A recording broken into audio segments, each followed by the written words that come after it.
Liberals and NDP victimize women who've experienced violence in relationships, causing them to leave the room.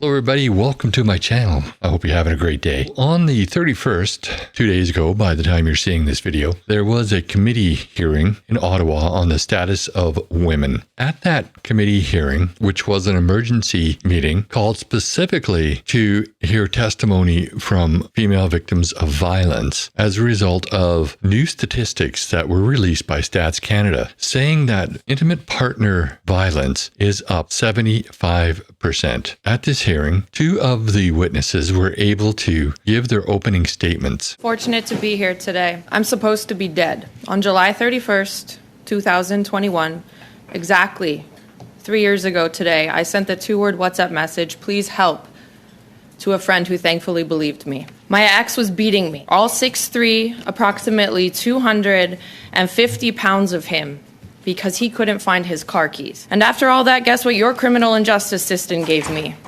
A peace bond. All 8 charges, 5 in the provincial and 3 in the federal, were stayed against my ex. And I can't say his name because it will forever be known as alleged abuse. Why does he abuse and why is he allowed to get away with it? He abuses because he is publicly and personally rewarded for it, and he is allowed to get away with it because you, the government of Canada, lets him. And I want to state from a survivor's perspective, Trudeau doesn't care, Ford doesn't care, Arif doesn't care, and the government doesn't care. This is my passport and I'm damn embarrassed. I can't live in Canada anymore because it's not safe for me. The first Liberal who took the floor effectively shut down the meeting. She thought that it was a good time to criticize the Conservatives for calling the committee meeting, and therefore she was going to interfere with the process by motioning debate continue on an issue that was last before the committee over 2 years ago. Madam Chair, I would like to move a motion. And the reason I'm moving a motion is because in this committee we've respected each other. There are very important issues that we have said we've adjourned debate. Is the most important issue we can address. Debate, and I'm hoping that the committee could vote quickly on this motion, hopefully unanimously, so that we can quickly go back to the study, the witnesses that we have today. If we vote right away, it'll only take 5 minutes. But I would like to resume debate on the motion that we adjourned debate on May 13th, 2022.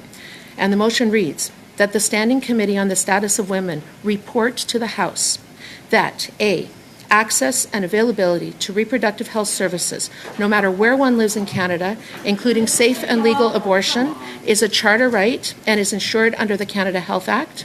And B, the decision to have an abortion made by women, transgender, and non-binary individuals for any reason is their freedom of choice and theirs alone. This abortion issue only ever comes up when Liberals want to shut down committee or something else that's going on. The Conservatives have no intention of making abortion an election issue or an issue in the next parliament or in any parliament when they are in government. Effectively, it is a dead issue. It is not going to be brought up again. Abortion is legal in Canada. Regardless of whether we want it to be or not, it is legal. So the NDP and the Liberal point of view on this is moot. So then what happened? NDP members on the committee started making motions and ranting and raving and insinuating that this meeting was unjustly called and was improperly called. So we had witnesses, some who came in all the way from California to testify to their experiences in Canada as victims of intimate partner violence. And because of partisan reasons, the committee was effectively shut down.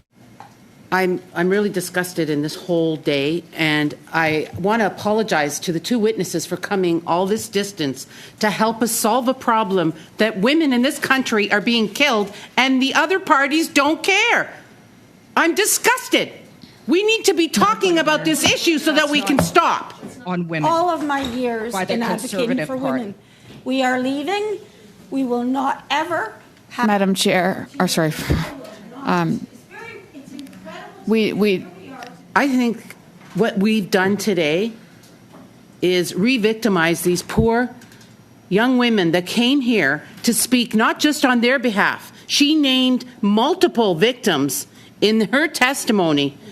I would just like to acknowledge that this meeting was struck to hear testimony from survivors and law enforcement officials. It was my understanding that it is extremely important that we provide the opportunity and the space for police forces and victims to enlighten and share with the community as its whole with our current mandate and to try what we can do to stem and stop this epidemic. What's happened here today is Status of Women reconvened for the summer because Stats Canada released even more shocking statistics. The rate of domestic violence is at epic proportions. 95 municipalities in Ontario alone have declared this a crisis. The deputy chief here from Peel today testified saying a woman is strangled every single day just in his community. We had a woman fly here from California to tell us that on the anniversary of her near-death experience from her abuser that she doesn't feel safe to use her Canadian passport because her attacker is personally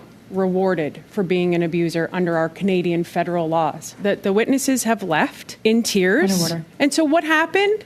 The Liberal MP put forward a motion on abortion in the middle of testimony where they were asking for legitimate change. We brought these women here today and the police chief because we have bills that are sitting in the House of Commons that are actually making things worse. I am so disappointed by what happened at the Status of Women today, and they were no longer serving their causes. Because of partisanship, things are no longer moving forward, and the same thing is now happening at the Status of Women Committee. You all fell into this trap, and we have made this issue of violence against women political. It is very disappointing. Witnesses left the room crying. I've been here since I was elected in 2019, and I have never seen anything like this. And seeing how this committee is carrying on, I've never seen that either. Nobody wins after a meeting like this one. The Liberals and the NDP have stooped to a new low. It was embarrassing, and the witnesses left the room in tears. It's as if they were victimized all over again. These Liberals and these NDP who claim to fight for the rights of women are liars. They want power, and they don't care who they hurt. But that's just my opinion. I'd love to know what you think. Put your comments below. And while you're at it, please like this video, share with your friends and on social media. And if you haven't already, please subscribe to my channel. When I do have another channel, Cavalryman USA, where I talk about US politics. If that would interest you, please go to that channel. There is a link in the description. Watch those videos and subscribe to that channel. Thanks for watching, and I'll see you in the next video.